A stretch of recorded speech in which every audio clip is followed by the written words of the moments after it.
नमस्ते, मैं Pradeep Kumar Sharma maths class में आपका स्वागत करता हूं। अभी पीछे के जो 2 वीडियो मैंने दिए माध्य और बहुलक के, आज मैं इसको आगे बढ़ाता हुआ माध्यक की अपन चर्चा करेंगे। तो इसमें आप विशेष ध्यान से आप इसे सुने समझें, ताकि अपन बोर्ड का जो क्वेश्चन आने वाला है वो अच्छा हो सके। इसके लिए आज अपन तीसरे नंबर पर लेंगे माध्यक, जिसको m से रिप्रेजेंट करते हैं। इसमें जो बोर्ड में पूछे जाने वाले क्वेश्चन को मैं डायरेक्ट ले रहा हूं, इसलिए आप माध्यमिक शिक्षा बोर्ड राजस्थान के पेपर में जो क्वेश्चन आता है बड़ा, वो क्वेश्चन आप माध्यक के लिए देखें।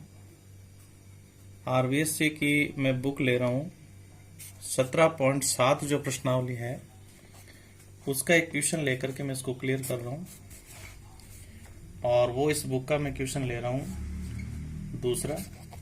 इसको आप ध्यान से समझें, बाकी क्वेश्चन भी आपसे आराम से हो जाएंगे, कोई दिक्कत नहीं है।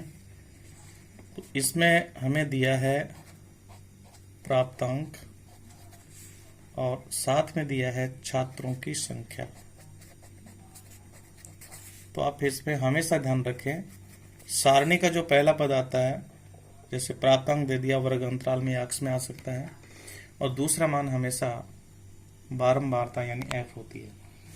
तो इसमें हमें प्राप्तांक में जो दिया है वो दिया है 0 से 10, 10 से 20, 20 से 30, 30 से 40, 40 से 50, और जो छात्रों की संख्या में है वो है 4, 28, 42, 20 और 6। इसमें हमेशा एक बात का ध्यान रखना है, वर्ग अंतराल ये जो दिया है प्राप्तांक, ये एक तरह से वर्ग अंतराल हो गया। छात्रों की संख्या ये f हो गई। माध्य ज्ञात करते समय सबसे पहले अपन संचय बारंबारता यानी CF ज्ञात करेंगे। संचय नाम होता है इकट्ठा करने का, f का मतलब बारंबारता, यानी हम बारंबारता के मानों को इकट्ठा करेंगे यानी ऐड करते हुए जाएंगे। तो सबसे पहला मान 4 ऐसे कैसे आ जाएगा, 4 में 28 को यदि ऐड किया तो 28 और 4 हो गए 32, 32 में अपन 42 को जोड़ेंगे तो यह आएगा 74, 74 में 20 को जोड़ेंगे तो यह आएगा 94, और 6 जोड़ते ही हो गया 100। ये कोई जरूरी नहीं कि हमेशा अंतिम पद 100 ही हो। अब इसमें आप ये ध्यान रखेंगे कि CF का जो अंतिम पद होता है वो कैपिटल N होगा। इस कैपिटल N का ही दूसरा नाम सिग्मा F होता है। यदि मैं यहाँ पर बारंबारता का योगफल करूं तो ये भी 100 ही आएगा। तो ये अपने पास, जैसे अपने इस बुक में इसको स्मॉल n भी लिखा गया है, लेकिन इसको कैपिटल N लिखें तो अच्छा रहेगा। अब इसको जैसे बहुलक में हमने बहुलक वर्ग ढूंढा, वैसे हमें इसमें माध्यक वर्ग ढूंढना है। तो माध्यक वर्ग ढूंढने के लिए हम पहला स्टेप इसमें काम में लेंगे, और वो होगा n/2 की गणना करेंगे। n/2 ही हमें ये बताएगा कि इसमें कौन सा माध्यक वर्ग होगा। तो n/2 के लिए हमें मिल गया n का मान 100/2। 2 से जब 100 कटेगा तो ये 50 बार कटेगा। तो हम यहाँ पर एक स्टेप लिखेंगे, 50 से ठीक बड़ी CF के संगत वर्ग अंतराल। तो ये वर्ग अंतराल हमें पता चल जाएगा। तो अपन क्या करेंगे, CF में देखेंगे, 50 से ठीक बड़ी CF इसमें दिखाई दे रही है 74। तो इस 74 वाले मान को हम पूरे मान को एक आयत में बंद कर लेंगे।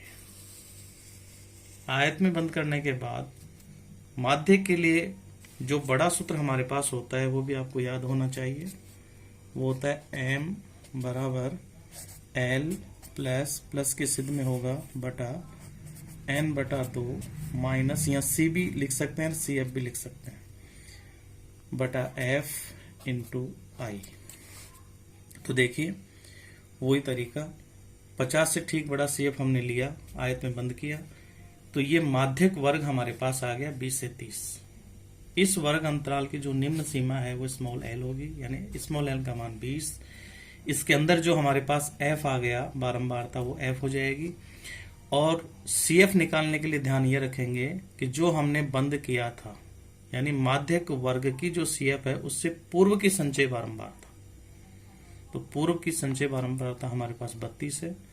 इसे आप सी एफ से रिप्रेजेंट करेंगे या सी लिख करके रिप्रेजेंट करेंगे। पुनः ध्यान दें, एल का मान निम्न वर्ग अंतराल की निम्न सीमा 20, इसके अंदर जो एफ आ गया वो 42, और पूर्व संचय बारंबारता हम देखते हैं तो 74 से पूर्व आता है 32, ये सी एफ का काम करेगा। अंतराल इसमें 10 का हो जाएगा, इसमें मान रखेंगे। एल का मान होगा 20 प्लस कैपिटल एन बटा 2 हम गणना के द्वारा निकाल चुके हैं, ये मान हमेशा सी एफ से बड़ा होगा।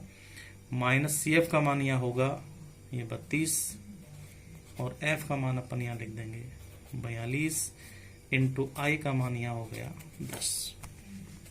फिर आगे गणना करेंगे तो यह आएगा 20 प्लस 50 में से आपको 32 को घटाना है तो ये आएंगे 18 बटे 42 इंटू 100। अब जितने काट सकें उतना आप सरलता से मान काट दें। तो ये अपने पास हो गया, ये 10 है। तो आप इसे काट सकते हो, छोटे से छोटे पाड़े से काटें ताकि गणना में गलती नहीं हो। जैसे 2 से मैं काट रहा हूँ, 2 से 18 कटेगा 9 बार और ये कटेगा 21 बार। फिर 3 से काट दो, 3 से 9 कटेगा 3 बार, ये कटेगा 7 बार। अब कोई संख्या नहीं कटेगी। तो आगे आप इसको कैसे लिखेंगे, 20 प्लस 10 को 3 से गुणा करेंगे तो 30 बटे 7 आएंगे। अब आप एलसीएम के द्वारा भी इसको हल कर सकते हैं। नहीं तो मैंने पहले भी आपको बताया था कि आप 30 में 7 का भाग दे करके देख लें। 7 चौक 28, 2 बचेंगे, पॉइंट 0 उतार लें, 7 दूनी 14, 6 बचेंगे और 7 8 56, तो ये 4 बच जाएंगे। तो दशमलव के बाद में 2 अंक आ चुके हैं, तो ये अपना काम हो जाएगा।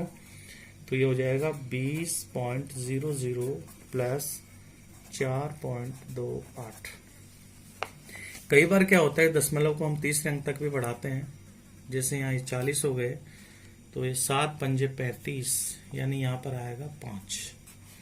अब इसको पूर्णांक में बदलने के लिए या दशमलव भिन्न में कैसे किया जाता है कन्वर्ट, वो आप ध्यान से देखिएगा कि अगर हम दशमलव के बाद में 2 अंक लेना चाहें तो तीसरे अंक को देखेंगे। अगर तीसरा अंक 5 या 5 से बड़ा है तो पिछला 1 अंक बढ़ जाएगा, और यदि छोटा है तो ये ऐसे कैसे रह जाएगा। तो देखिए यहाँ 5 है तो 5 आते ही पिछला 1 अंक बढ़ जाएगा, यानी 8 की जगह 9 हो जाएगा। तो लगभग आप ले सकते हैं 4.29।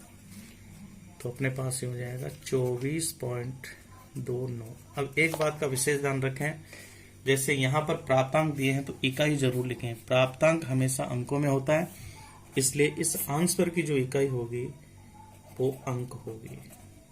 तो ये विशेष आप ध्यान रखें। इस प्रकार आप ये क्वेश्चन आप कर सकते हैं, बड़ा आसान तरीका है।